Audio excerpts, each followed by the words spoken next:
Hello, everybody, and welcome to a session on how to write cold emails that don't suck.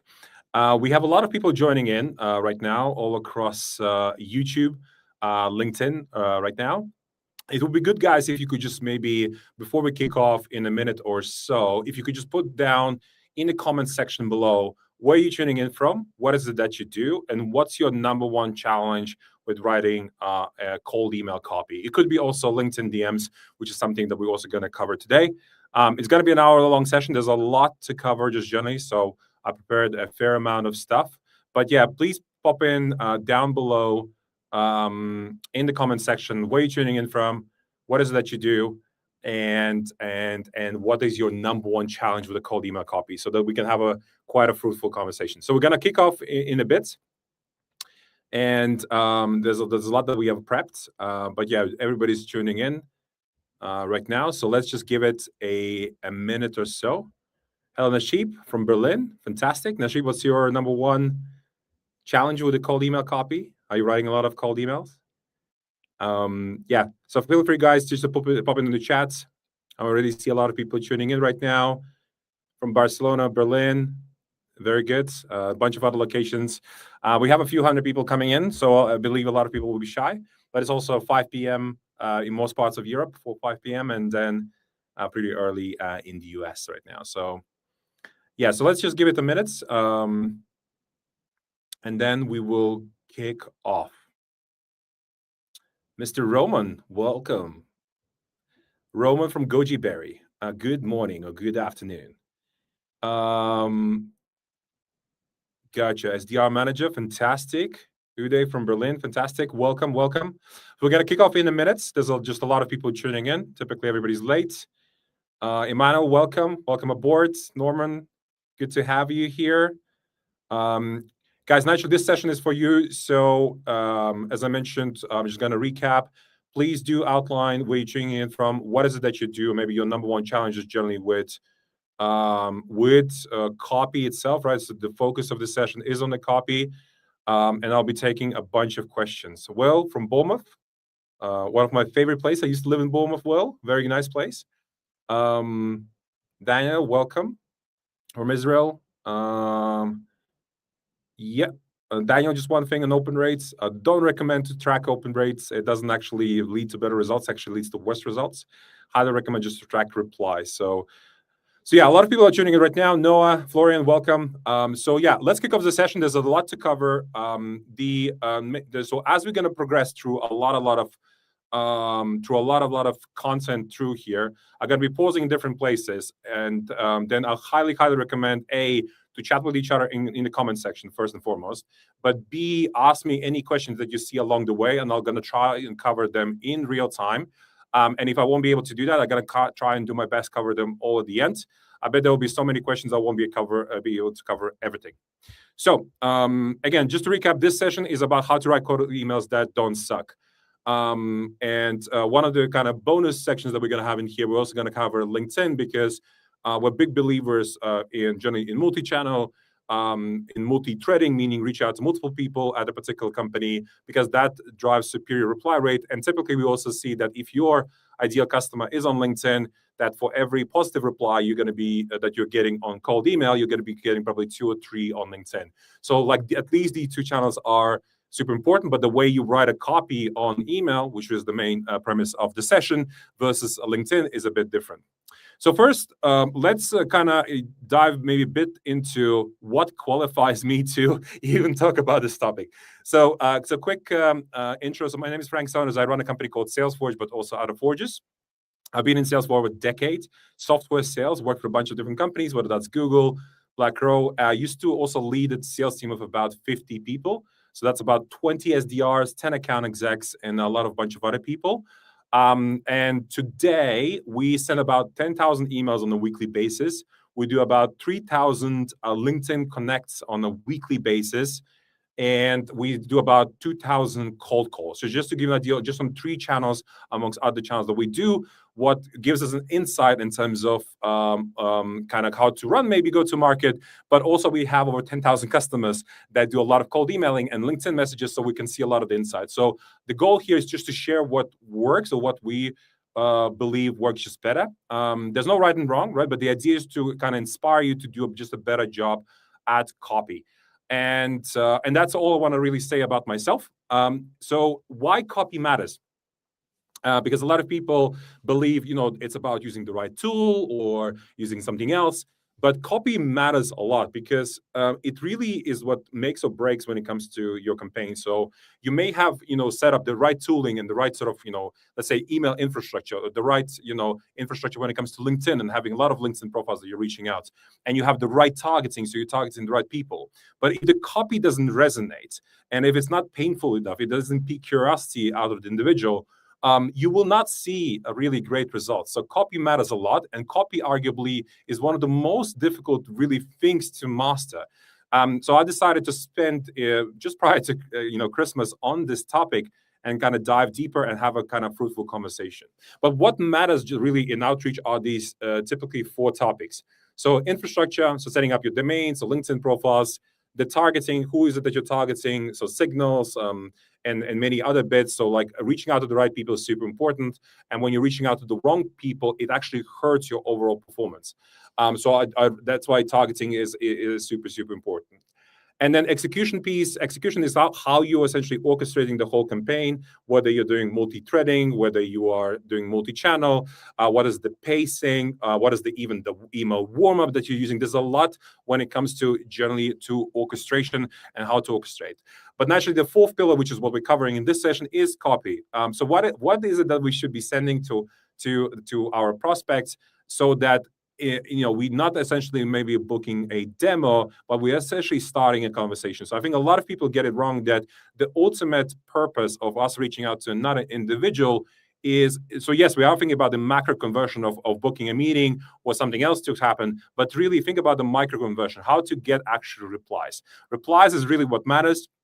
Then from that, positive replies what matters. And then the other 2 metrics that I recommend tracking is the opt-out rate, if you're GDPR compliant naturally, and the bounce rates. Really the 3 metrics that really matter when it comes to email performance. There's another pillar here that specifically applies to LinkedIn that we're not covering in this slide. On LinkedIn, but it's super important is the LinkedIn profile, how your LinkedIn profile looks like. So that's not something that we're covering, but it will be pillar number 5 if it would be specifically applied to LinkedIn. Now, core copy principles across email and LinkedIn. So when you are actually executing an email or a message on LinkedIn and on an email, you probably have received a bunch of emails, cold emails, and messages that feel like a template.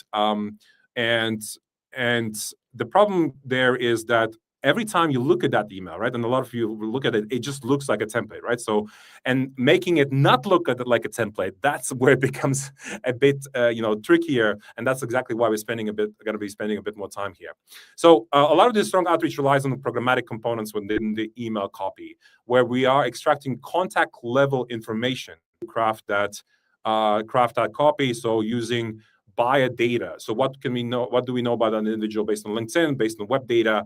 This is some of the strongest copy that's available, that I've seen out there when you are using publicly available data. This is exactly what an SDR would typically use when doing it manually. So this is something that I would use and what my SDRs would use today.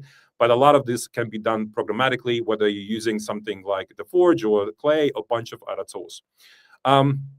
Copy, you want to definitely be leading with pains, not with features, right? So don't sell the product, sell the pain, amplify the pain. This is what I typically would say. And point number 4, small adjustments can significantly increase your performance. So an example of that would be even having, for example, a PS section.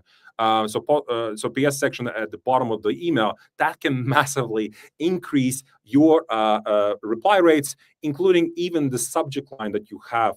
So there's a lot of these kind of components that make a huge difference in terms of moving the needle. Point number 5 is about lowercase subject lines. So a lot of people could sort of argue back and forth what should be in the subject line, etc. I can tell you that what really matters, what we're seeing from large scale data, sending billions of emails, we see that lower subject lines outperform consistently. And there's many other smart people out there on the planet that do something similar, like Nathan Latka, for example, but also other companies where they, by default, always have lower case subject lines. And this is not just for cold emails, but this is also for newsletters as well, where you could see a major improvement in opens. That's because most of the automation today does not have lowercase subject lines, right? So it's a bit of a pattern drop whenever you're getting an email with lowercase subject lines. So 50, 60 words consistently also earn more replies. There's a lot of data also that is out there by companies like Gong and Lavender and etc. that would suggest, the shorter the copy, the better the replies.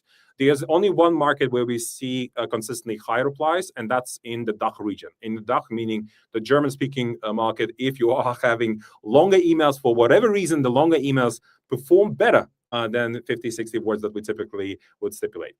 Follow-ups always should add new value. You should never do what's called bumps, right? So essentially, if you are sending a second, a follow-up email and then a second follow-up email, it should give me more reasons to respond back to you rather than always referring to the initial message, to the initial email.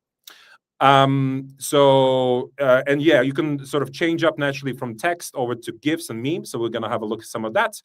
And one of the things, point number 7, that I definitely want to mention is that first email or the first message matters the most. It typically drives the majority of performance. Typically, we see 40 to 60% of total replies coming from the first initial message that you're sending to the recipient. That means the first message matters the most. The follow-up emails do matter, right? Because there's definitely money, or what we call bacon, to be made. But the dilemma is that you definitely, most of the weight is in the first initial message. So it matters the most. So, and then the final bit that this is only applies for the non-English speaking markets is that localization can easily 2x your reply rates.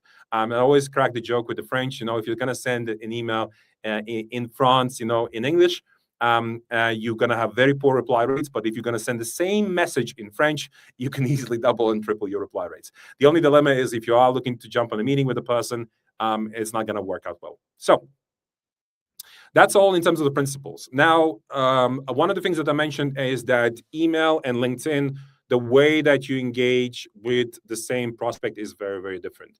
And while on email, it's all about lowercase subject lines, 56, 60 words.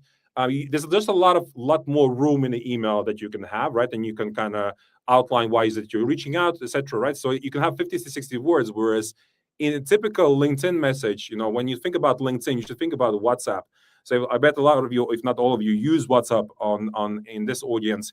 So it has to be short and snappy, right? So after you're connecting with the individual, so I would typically say do a blank connection request.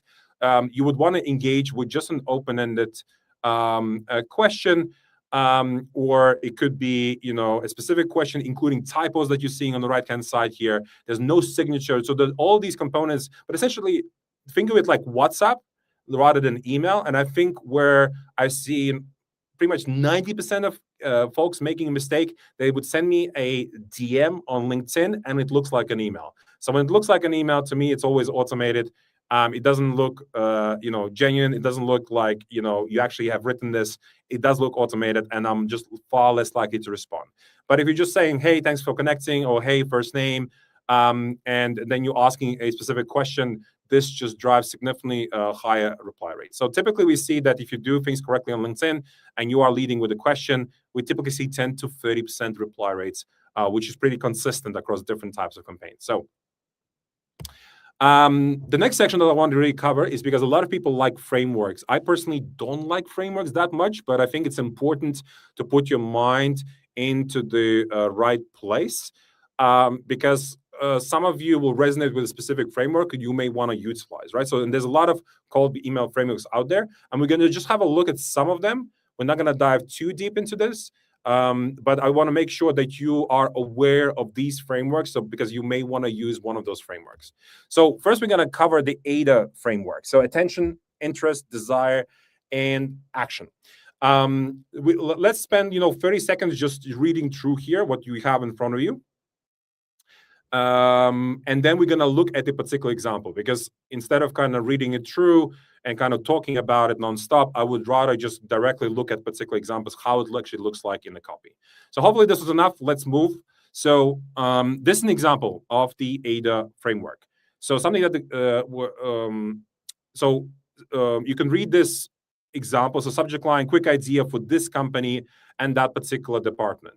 Right. So if I'm a VP sales, right, so at say Salesforce, so this would be like a quick idea for Salesforce and the sales department to increase pipeline or improve, sales results, etc. Right. So, and naturally, if I am working at this company and I'm a VP sales, naturally, I'm definitely likely to open this, right, because it does grab my attention, and I'm pretty interested to actually naturally to open that email.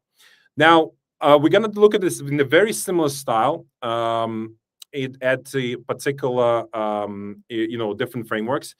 And I do invite you every time when we look at a particular framework, whether you have any questions on this or not. And then if there is a question, you don't seem to be able to see the presentation. Mr. Arne is saying he's not able to see the presentation, but I assume, guys, all the rest of you are able to see the presentation. Is that correct? Please, somebody say yes in the chat. That would be great.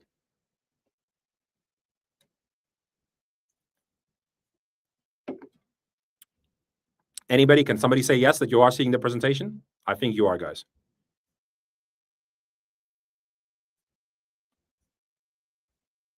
Yes, we are able to see the presentation. Sorry about that, guys. All right. So this is one example. So based on the AIDA framework, right? And so we're gonna go over to the next framework, and I'm gonna I want to go to the second part actually of the section of the content, where we're gonna look at actually some real emails that we are sending out, and some of our customers are sending out, and some of our partners that are sending out as well. Next framework is the PAS framework. So you're leading with a problem. I'm a big believer in leading problems, leading with the pain that the user has, and then trying to amplify that pain and agitate them to solve it. So this is one of my actually favorite ones. And a good friend of mine from Australia typically used to tell me, hey, no pain, no gain, no demo train. And that's pretty much, how I like to lead with a lot of the emails that I would write typically. Because if there's no pain, there's literally nothing to gain, right, from your solution. So you may as well move over to the next pain in the second email, so the follow-up email, right, or the third one as well, to try and figure out what the problem may be and try and agitate that particular prospect. So let's have a look at example of the PAS framework. So this is my so here's an example, right? So you were reading that subject line, pain point, costing company X amount of money. The way that we would do it with lowercase, subject lines, I would just put in there things like email deliverability or not enough pipeline, not enough meetings. Essentially the pain, and actually if that particular prospect has that pain, that is just very highly likely to open. And I bet, when we are reaching out to a lot of folks, most of their pain is not having enough pipeline, not having enough revenue that they generate. But it could be another problem. For example, email deliverability could be a problem. Whatever the problem is, just try and play around with different problems, because a lot of you have different services or products that you're selling, right? So, and try and do an A/B test. So I always say, do at least an A/B test. Best case, do a multivariate test if you have quite a large TAM, and try and figure out which of the pain points sort of resonates the most with your audience. All right, let's move on to the next one. So the BAP framework, before and after. So if some of you have been maybe an account exec, or BDM, essentially a business development manager, that when you're jumping in a call, there's sort of the before and after kind of reality, right? So so typically the powerful word that's being used typically in a demo environment is, imagine if this would go away, or if this would happen, if this was not anymore a thing, what would that mean to you? What would that mean to you, to your manager, to the company? What would that mean to the P&L, etc. So it's kind of the before and after. And so let's have a look at the structure of that. right? So from the current struggle to desired outcome, right? So, so let's have a read, and I'm gonna have a check in terms of the comments or the questions. We're good on that for now. And that will be an example of the buffering, right? So lead with the pain, right? And to try and figure out whether there's something to gain. So one of the things maybe that I wouldn't personally maybe necessarily do it is in the first email I would do it. In the second email I would definitely do it with a soft CTA. And so let's say you would just say, is this a priority? Is this on your roadmap, etc.? So this is what I typically highly recommend to do when it comes to CTAs. And then in the follow-up email, you definitely want to push for a different CTA, which is asking for time. So typically, I would not recommend to ask for time. Ask for time in the second email, because time is money essentially. So for example, a lot of people asking me for 15 minutes of my time every single week, and I just don't have the time, to be honest. I don't even want to schedule the meeting, but I'm happy to have a conversation over the email to try and qualify whether there's something here for me or not. But some other folks may be interested potentially to have a chat over a call, but it's not something that I would lead with. All right, and then the 3PS framework, so praise, picture, and push. So this is specifically sort of relates to a lot of the signals that exist sort of out there. Let's say you can praise somebody's and give sort of a compliment about their funding round, or if they just onboard a new customer or they open a new office, etc. Right? So you can congratulate them. And naturally, funding round means that they have a lot of money in the bank, right? That they potentially are willing to spend, increase their headcount, increase the number of agents that they use, etc. Right? So, and you want to push them towards a particular behavior, right? So, and so yeah, typically it would be funding rounds, hiring signals, but you want to you're essentially praising them for something, and you then transitioning over to suggesting whether they will be interested in particular service, product, and something that you've done for a similar company, right? And then it's having social proof, right? So, and then the final one, I believe, the goated one-liner framework. So this one particularly works well for, like it says, for busy execs, right? So people that are super busy. Super busy means typically they're having 20 to 50 meetings every week, like I would. And you really want the person to be sort of short and snappy and to the point with this sort of literally like a one-liner. And one of the things to bear in mind is when the person reads a copy, typically the scanning through the whole email copy, you'll have about 6-7 seconds. So on average, a person that scans through the email copy is 6-7 seconds. So you have 6-7 seconds for the person to digest what is it that you're writing to them. So let's have a look at the example. So it is essentially some sort of form of a bold claim or a number. So it could be, for example, that, hey, I can generate for you, let's say 100K in ARR within 3 months, something like that, right? So it's a very bold claim, right? So it's a very it's a bold claim that you want to put that into the subject line. Or you could say something like, I can reduce your sales department by 2 reps, or something like that, right? So it's definitely a bold claim that you're putting in the subject line. And this bold claim is something that you can definitely extract from your conversations with existing customers that you're having. And that's something that you can put, so essentially, or your case studies, right? So if you had the success with similar companies, then you just want to put that into the subject line. So you can see it's very short and snappy, and that's something that you want to send to the C-levels. And typically, it's 50. I would say 50 plus already employee companies. This is where I would use this. I would not use it for smaller companies. A lot of smaller companies are actually not that busy. But a lot of big ones are. So 50 plus employee companies is where I would send this to CEOs and other execs. No, there's a final one. So persona-based framework. So persona-based framework, naturally, this is where you are adjusting the copy dependent on the title that individual has, right? So your copy, so even though you're selling, let's say, some sort of MarTech product or software or services, the way you talk about that product has to be different from how you're addressing the founder versus VP sales versus RevOps, marketing, etc. Because this is how you're then ultimately driving significantly superior results if you actually are segmenting that accordingly. So here's an example of that. So while you're reading that, let me have a look at any questions that we're currently having. I'm just looking at the questions that we're currently having in the chat.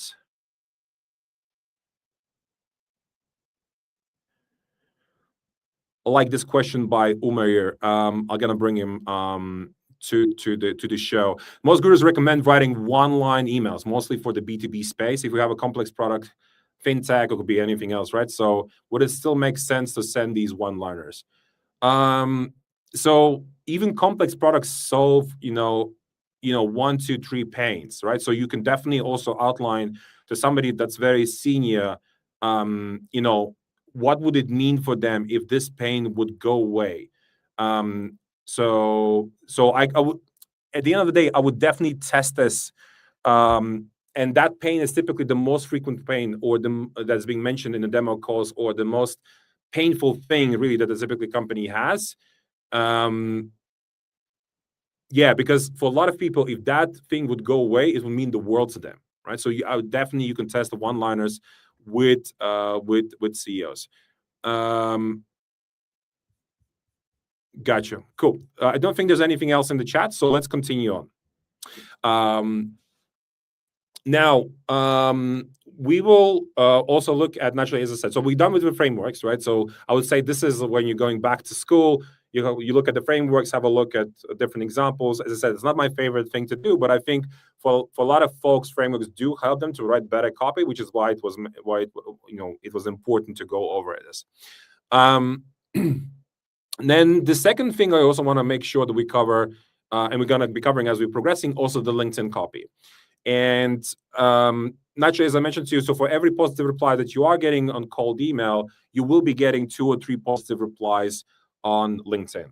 And a lot of folks are asking, does LinkedIn work? It does work at low volume, high volume. You can see here my campaigns that are literally live. I just made a screenshot today, literally, so you can see some of the campaigns that are running live with multiple senders.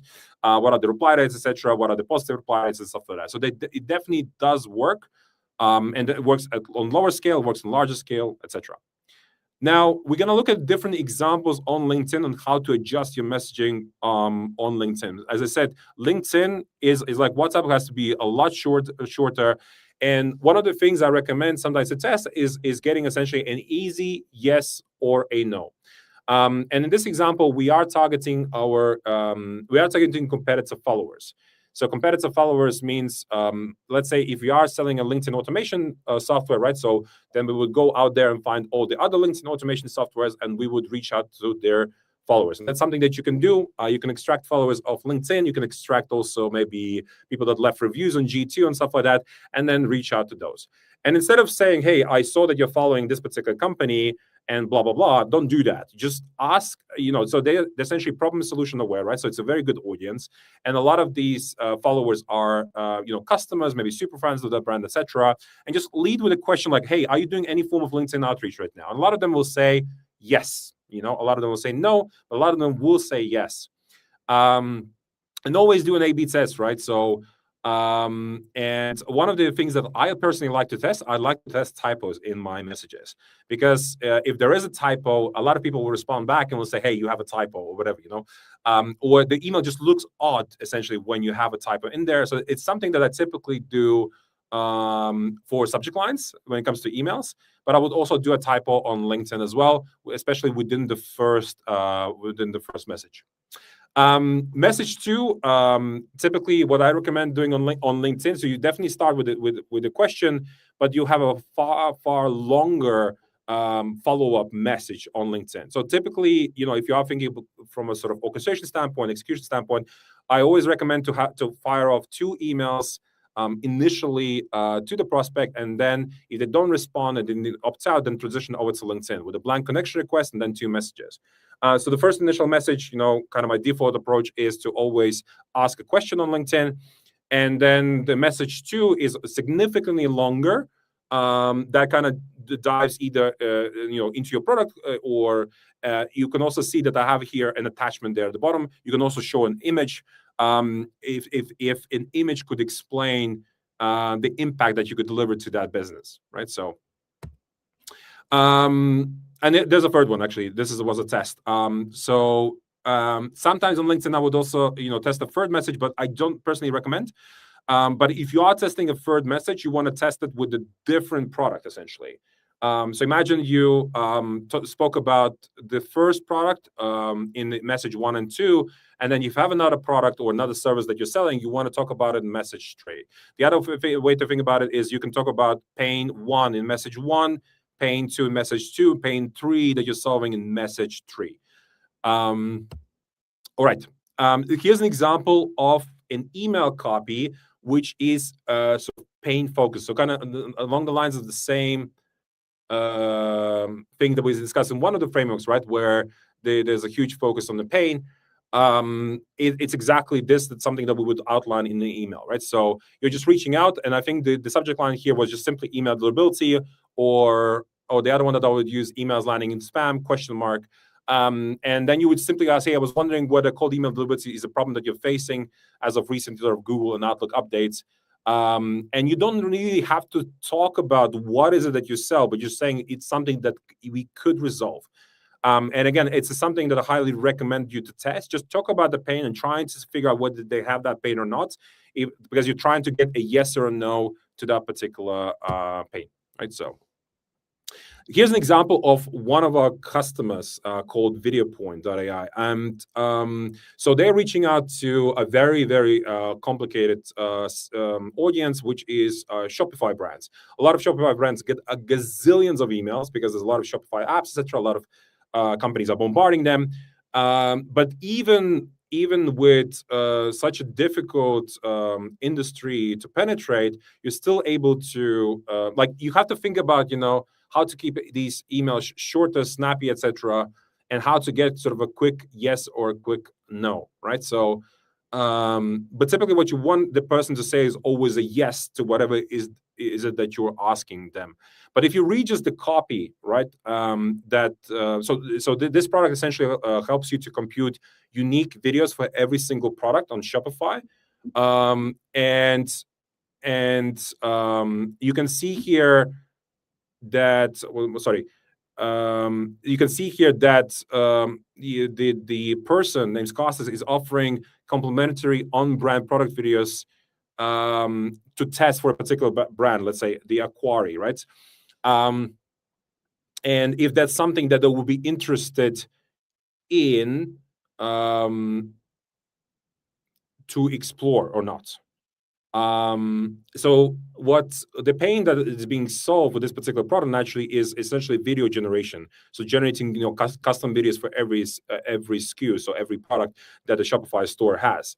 And you'll be a fool to say no to complementary videos that would be generated for your product line, right? To kind of test it out to see how it looks like, etc. So getting samples getting the end product, the sample essentially of what is that you're offering. An example that we also have on our website where you can get a unique email generated by our own AI SDR that would be delivered to you. So a lot of people are curious, how would that look like? And so it can definitely work really well if you have something to show, like the end product. It piques curiosity definitely by the audience that you're reaching out to. All right, let me check quickly any questions that we may have right now. There's gazillions of questions. I'm just looking right now. Looking at different questions. Okay, I'm gonna answer some of them later on. Let's move on. So the other type of copy that I recommend testing, and that definitely results in, I believe it was 4 to 7% reply rates on this one, which is an ad style messaging. Essentially, you write a copy that looks like an ad, essentially. So like you think of like Google Ads, think of any other ad. So it reads like an ad, right? So it's just a bit unusual, essentially, to read it. And so you read it, when you're reading it like an ad. It's definitely also worthwhile testing it, whether that may work for you or not. This example was taken from one of our AIs, sorry, not the SDRs, one of our SDRs, so real humans, that has written it up this time to test whether an ad style copy would outperform other copies or not. But definitely would recommend to test something like this. All right, from another SDR, we have what we call a copy, where you have a bit of a pattern drop. And I think some of you may have seen this out in the wild, but it still works quite well. So typically you would say, hey, first name, and then you're like joking, haha. And it definitely catches the attention, and people are definitely likely to respond back by you faking the mishap that a typical person does. These mishaps happen all the time, where you're getting cold email. It just says first name, right? So, and it's just something that you can just capitalize on, and yeah, we're also seeing good performance from this sort of copy as well. Cool. Let's move into more into what we call high performing messaging angles. So let's keep looking at other examples as well. So we talked about the pain now. We're talking about the pain right now for the third time. And so the reason why I like to talk about the pain is because typically in every cold email, people just talk about the features, the products, what it is they're offering, but they rarely talk about the pain. So here I just want to take another example, just random copy, which talks about companies' page speed and looking at from a kind of pain perspective, right? So I'm going to read it through. So Salesforce page speed. So imagine if this was sent to us, right? So, and was sent to Frank. So just run a Salesforce's website through a speed test. Your homepage is loading 3.8 seconds, which is typically costs you about 27 potential conversions, right? So essentially, imagine somebody tell you your website is slow and it's losing you money because it's that slow. And then it would you would say something like, I put together a quick report showing 3 specific fixes that could help you get it down to 1.8 seconds, right? So want me to send it over. So like you want to put the person in a state where you will be essentially a fool to say no to something like this, right? So you will definitely want to say, yes, please, can I have those 3 specific fixes?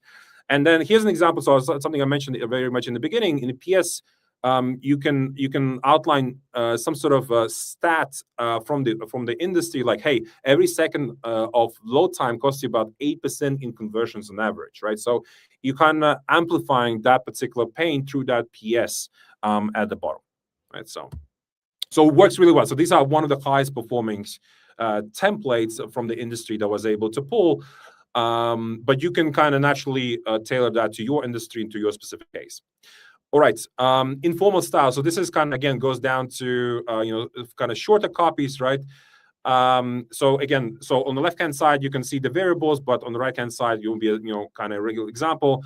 Pipeline question, right? So what is it about? Lowercase. Frank, want to see how we help this particular companies get 15 demos in 30 days. And then we're having a bit of PS there at the bottom. So you're in London. Is London I worth the hype? So this piece of PS, you can actually pull it from Clay or another tool where you can just take a landmark in that particular city, and you can. So the variable would be either top-rated restaurant or a landmark, right? And you can just add that. Is it worth the hype? I would not use the restaurant personally myself, because I think it has been sort of overused over the last sort of 12 months. But I would use a landmark in that particular city. And I would just ask, is it worth visiting, that particular place or not? And again, it is definitely a bit of a pattern drop, and I highly, highly recommend testing this. All right, competitor angle. So let's read this through on the left-hand side. So essentially, in the subject line, you're always outlining the competitor. So I don't know if you're reaching out to not Nike, right? So then the competitor is Adidas, right? So as an example. And so here again would be a software example, right? So let's take an example where we have Outreach versus Salesloft, right? So the 2 behemoth in the sales engagement software category. So Outreach.io is the competitor, and we're working with Salesloft. So again, so Frank, quick question about your outbound strategy. Noticed Outreaches just launched their new outbound strategy. Are you exploring something similar? Only asking because we just helped sales officers generate 52 demos a month where when they were ramping their outbound efforts. Can I send over the approach we used? So you definitely want to say yes to this. And again, we have a bit of a stat there at the bottom on the PS. Most companies see 40% conversion rates when they time outbound efforts with the end of year budget reviews. Again, so these stats is something that you can pull naturally from your customers, from your industry. You can even chat GPT. What is the stat right now? What is the stat that you could use? But I definitely recommend testing that. All right, email template, colleague, boss sort of angle. So here you can see that a lot of people like you to use, quick question, but there's other way to ask, typically this is something you do in Slack where you have just a QQ. QQ means quick question. Do use it in the English-speaking markets, but don't use it, in non-English speaking markets because people will not understand what does QQ even mean. But again, so here the copy angle uses a secondary contact at an account level, so meaning in that business, or it could use the boss, right? So in this example, again, so hi, first name, wasn't sure if I should send this to your colleague. So colleague could be whatever. So my colleague could be, for example, the co-founder, could be Daniel or David. And regardless, we just help this company generate 12 meetings in 30 days. And we can do the same for you guys. Can I send more info to you, or should this send to your colleague? And I'll give you an example of something that I did yesterday. So for example, right now we're about to finish off our integration with a CRM called Pipedrive, as an example. And Pipedrive are pretty slow to move ahead and approve our integration. So what I've done is I messaged one of their product managers yesterday and said, hey, I would love to get our integration approved so we can get it sort of reviewed, so we can get it approved and we can kind of go and launch it. Are you the right person to chat about this? Or should I talk to, and then I added 2 names manually that I pulled from LinkedIn. And guess what? The person responded to me literally within 2 minutes from Pipedrive about the integration. Right, so leveraging the secondary names, I highly recommend, and that's something that you can achieve in a tool like Clay.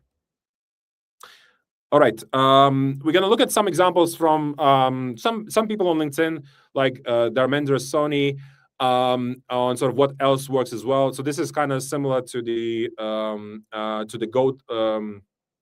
GOATed frameworks, so where we're just asking a quick, short question. So a lot of people, wondering, does the quick question still work? And unfortunately, it still does. I don't know why. But it definitely does still work, but it has to be really a quick question. I think people are a lot, very disappointed when they see quick question in the subject line, and they're just like, mammoth of a copy in there. Again, this can work if you are firing off 2 C-levels. Now, the only dilemma with this is in a lot of cases, you have to be a C-level as well. So this is where we see actually better performance if you're a C-level and you're sending to another person who is a C-level as well. The way to tackle this is if you create essentially email accounts for your CEO. So I'll give you an example. Let's say I have an SDR, and whatever the name of the SDR is, but essentially the SDR would create mailboxes under my name, right? So Frank Saunders, and they would leverage sort of my first name, last name, title, and everything to engage with other CEOs out there, right? So this is how you can solve you have the authority issue essentially when you're doing the outreach. So that could be a strategy which that you could use, and a lot of companies out there, including agencies, do use that strategy. All right, so the other one which also works very well, and is again similarly you could use that for CEOs, is when you see when you see an observation, right, about a particular company. That observation, for example, is if people are hiring SDRs or something else, and and you can just say, curious if you're exploring getting a recruiter for that, or how you're looking to hire these individuals, right? So it's particular observation, it's a particular signal typically that you have figured out, right? Whether that's from a tool like Clay or others, and then you're leveraging that signal then to reach out to see what do they explore, how do they explore essentially to solve that. All right, next one is James Barrell. We're going to look at a template. This one I actually like a fair bit. He has another one that I'm going to show you in a bit. And essentially, this is something, again, you can achieve through various sort of LLMs, but or you can just use custom variables. But it says, hey, first name, so that you help this particular market solving this particular problem. Do you ever face this problem? So that is actually a very different problem. So that could be acquiring customers, or whatever the problem is. So he's saying, I ask, as I recently helped this particular competitor achieve this outcome with this mechanism, right? So we've seen, in the previous template, kind of similar thing that, where we also said, if this would be achieved with that, using this approach, would you be interested? Would be something that's useful to you? Question mark. And again, you're trying to get a quick yes or a no from the prospect. This one was my favorite from James, which was, I saw the work that you did with this particular company, right? So you can pull a case study, you can pull, say, again, in tool like Clay or other tools, you can extract the companies that they're working with, right? And you can just say, hey, I saw that you work with this particular company. And then what you can do is you can ask, I was wondering whether you want to create out of that a lead magnet. Essentially, your service, would be lead magnet creation, and that's definitely, a few times a copy that I personally have received. All right, let's move on. This template is that works also really well is by a guy named Yanis from the Outbound Pros, who's one of our actually experts. So here's a different way to approach a company, and here what you're doing is you're outlining 3 particular observations for that company, right? So you can again structure this again in a tool like Clay, where you're making 3 observations about the company. Again, that could be in this particular example, we're talking about design and structure and sort of limiting conversions. That could be observation 1, page load. Observation 2, maybe something about design, etc. Like whatever the observations are, you want to put that also into sort of numerical. That they should be numerical essentially in terms of the observations. So I highly recommend to do that.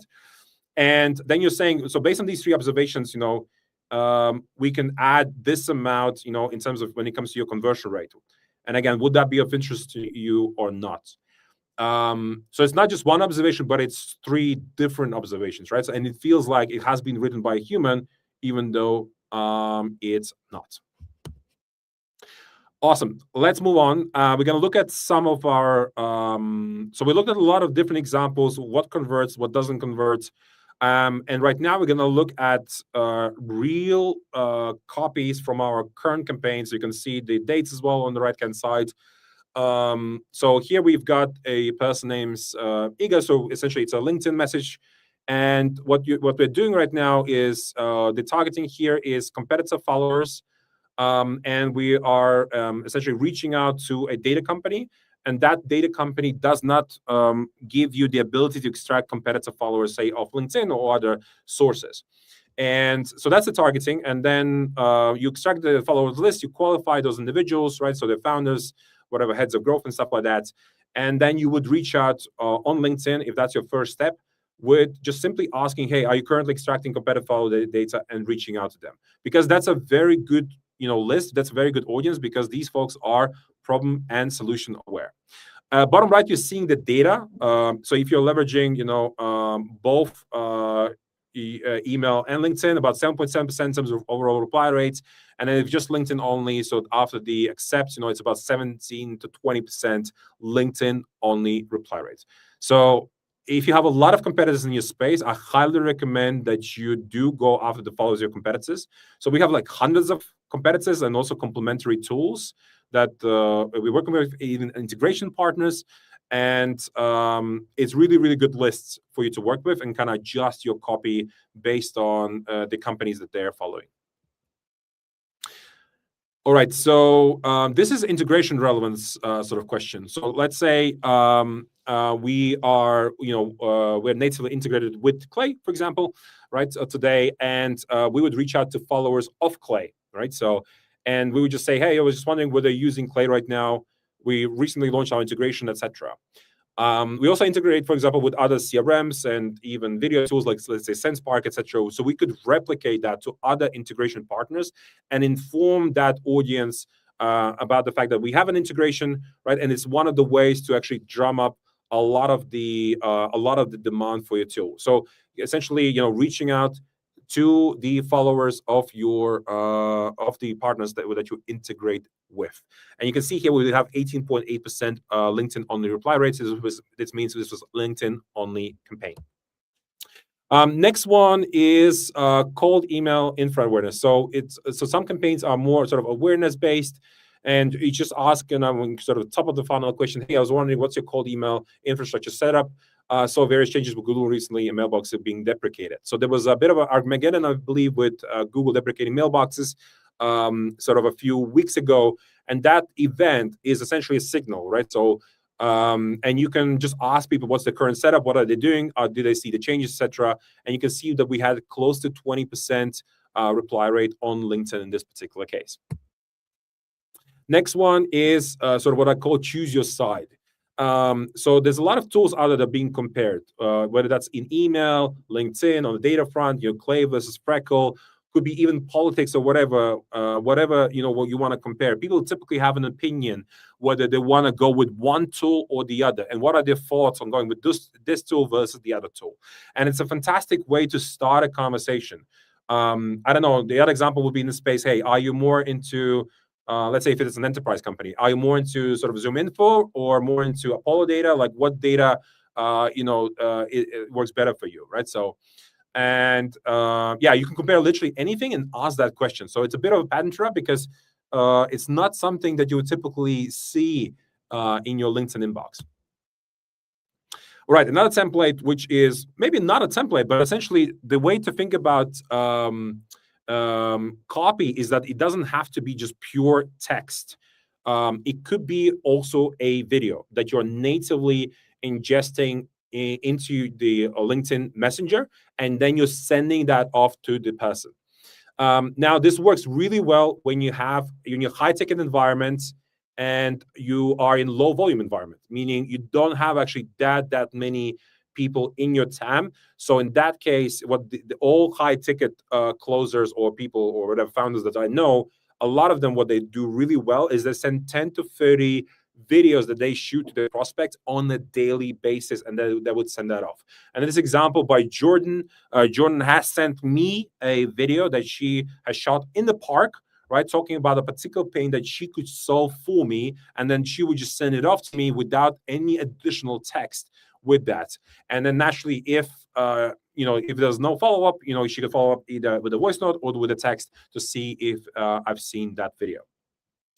Now, the one thing I want to cover, because we haven't done that yet, is the follow-ups. So a lot of folks, definitely want to send off typically, text, but you can't send anything else. You can't send, a link. You can't send anything essentially that's HTML based in the first email. And I don't recommend to do that also in the first message, even on LinkedIn. So start definitely with a piece of text or asking a question or whatever. But in the follow-up, both on LinkedIn and in an email, I highly recommend that you test memes, GIFs, essentially to get a response back. So you're seeing here some of the memes by our sort of what we call meme queen, Sneha. She sends off a lot of memes. But on the bottom right, you're seeing one from me where I have generated a custom generated meme for that particular individual with their name, Cedric, that I've sent over the email. So this can definitely massively increase your reply rates in the follows. Essentially, just think of sending anything but text, right? So, and that can massively increase your reply rates, though it is ICP dependent. All right. There was a lot of content. All I want to say, strong outreach copy is definitely built on clarity, brevity, and relevance.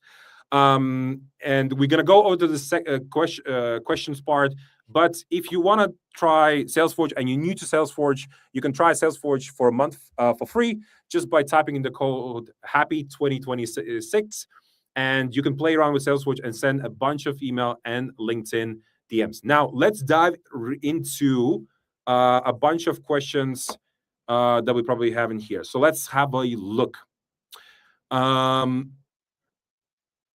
Let's start with various different questions. So they're in no particular order.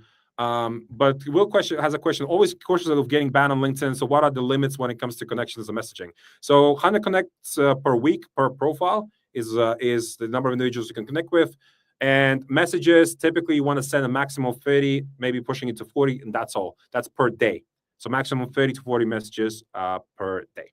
If you want to scale, you have to scale through horizontal scaling. That means connecting profiles of your team. All right, let's move on to the next question. All right, but when I send the email, quick question, the open rate is very low. Is there any solution? So first and foremost, do not track open rates, track reply rates, positive reply rates, bounce rates, and opt-out rates. If quick question doesn't work for you, try QQ, for example. If you believe in quick question, you don't have to use quick question at all times. If you don't feel like you're getting the results from quick question, you want to be testing other subject line and other copy examples. Kind of similar thing here from Chioma as well. I use quick question on LinkedIn and response is low. What do I need to work on? So you can see here that multiple people use quick question. That just implies don't use quick question, as a subject line if you see very low reply rates. So, reply rates, and if you are tracking open rates, I don't recommend though. The problem is, everybody's using the same thing. So even though, I showed you a lot of different examples, what typically happens is whenever you're using the same thing all over again, both on LinkedIn or email, it stops losing. It stops being effective essentially. So you definitely want to always be figuring out new angles pretty much every quarter. You can't be sending the same template nonstop. So I typically say you should be knocking the doors on your prospects once a quarter, but with a different sequence, with a different outreach. So the whole copy has to be brand new. You can't be recycling quick question or other subject lines.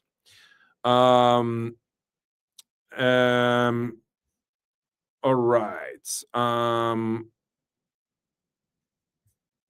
Kind of looking at other questions. Feel free, guys, to ask any questions that you may have. And I'm going to pick some more questions here. Question, do you use subsequences? Yes, you can use subsequences, or you can use AI to reply back. One note on replies, the probability to book a meeting or actually to convert a prospect massively reduces after 2 hours. So you have to be replying within a 2-hour window if you want to maximize conversion rates within your audience. Naturally, you either need to start with with SDRs, use an AI reply engine, or using subsequences, essentially, which is what Carl is mentioning right now. All right. I'm just looking through some good questions for us to go through.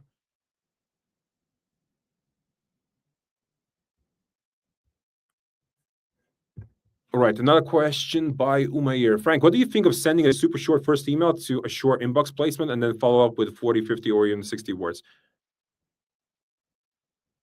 Yes. So particular email service providers like Microsoft really hate long emails. So with Microsoft in particular, right, if most of your prospects are using Microsoft, we highly recommend that you keep your copy at all times below 50, because Microsoft really hates long email copies. So you want to keep it below 50 if you want to improve your email deliverability. Now, if the email lands in spam, the rest of the emails will also land in spam if it's threaded, right? If it's not threaded, you have a likelihood of not landing in spam if it's two separate threads that are going to the same prospect. Now, if you really want to max out your deliverability, we recommend using multiple ESPs. So let's say the most advanced setup that we have seen with enterprise companies is where you say use ESP1, so email service provider 1 for email 1, you use email service provider 2 for email 2, and email service provider 3 for email 3. By using 3 different ESPs for every one of the emails to the same prospect, has the highest deliverability, but naturally the infrastructure cost is significantly higher in that particular case. All right.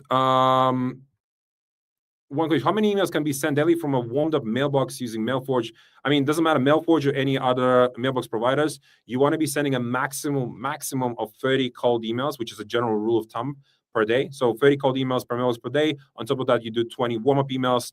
The time when you reduce the number of emails that you're sending out to your prospects is when you're targeting high email security environments like banks, cybersec, enterprise companies, etc. You want to be sending all the way down to 5 to 10 emails per day from a mailbox. So you definitely want to reduce the number of emails that you're sending, the higher email security policies that your prospects are having.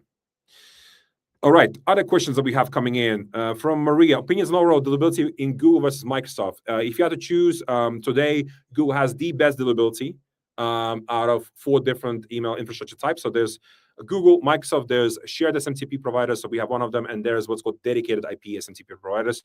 So if I would have to rank right now from a deliverability standpoint, Google performs right now the best at this stage, but it changes every month. Then shared SMTP providers perform second best, then Microsoft, and then SMTP dedicated IPs would be last. The problem with dedicated IPs is you need to know what you're doing, because if you're receiving too many spam reports, it kills your IP very fast. But if you know what you're doing, I always stick with the dedicated IP. But most folks will still get too many spam reports. So typically, it is the last. Alrighty, next one. We've got any advice on how to structure outreach messages, LinkedIn, and email to get people to do a mom test discovery interview? The same researching, I don't get them to react, only if there's like a solution. So I think other folks could provide you probably, an idea. But if you need a general structure, for a campaign, so as I said, 2 emails you want to send out initially because email just scales better, and then you transition over to LinkedIn because LinkedIn doesn't scale as well as email, and getting more LinkedIn profiles is just more difficult. But guys, if you have any recommendations for Cedric on how to solve this, please, from a messaging standpoint, please pop them into chat. All right, let me check. There's some people asking question, will there be a recording? Yes, this will be recorded on YouTube, will be available. I'll follow up as well. All right, let's go to the next one. Do you have any specific tips for public sector email outreach, specifically cybersecurity? So cybersec is one of the most difficult, and some people say the most horrible spaces when it comes to sending cold email, because in cybersec, the problem is that a lot of companies would blacklist essentially all external emails coming into that company. So you need to be whitelisted even to penetrate that company. So if you're operating in cybersec environment, typically only shared IP solutions are recommended. And it's very hard to penetrate. So you definitely want to use 2 or 3 email service providers to do that. But if you're asking a tip, any other tip, multiple ESPs, short copies to improve deliverability, and then definitely using LinkedIn. The reason why you use always LinkedIn on top of email is because your probability to land in these environments is very slim when it comes to the actual email. It doesn't matter what you're going to do with the copy, but the copy has to be short. And so LinkedIn naturally could help you to get whitelisted within those organizations, or just to get a response from your prospect.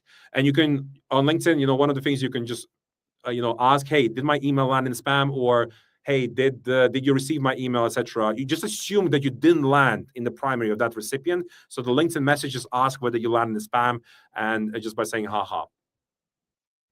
All right. There's another thing, which is, I heard it also within 5 minutes that you should reply. Yeah, the dilemma here is that you can only, you need to use either subsequences or you need to use AI to reply within 5 minutes. But the thing is that the prospect is literally right now at their laptop, they're available for whatever reason, and you want to respond fast. So the faster the better, right? But if you respond too fast, it also doesn't look good. So typically the best will be between 2 to 5 minutes if you really want to have what I call SLA of how, within which time frame should we be responding back. But there has to be typically either a system in place or a rep in place that keeps on watching the replies. So yeah. Awesome, guys. We're short on time, but the session was recorded. If you got any follow-up questions, feel free to ping me on LinkedIn. Feel free to connect with me.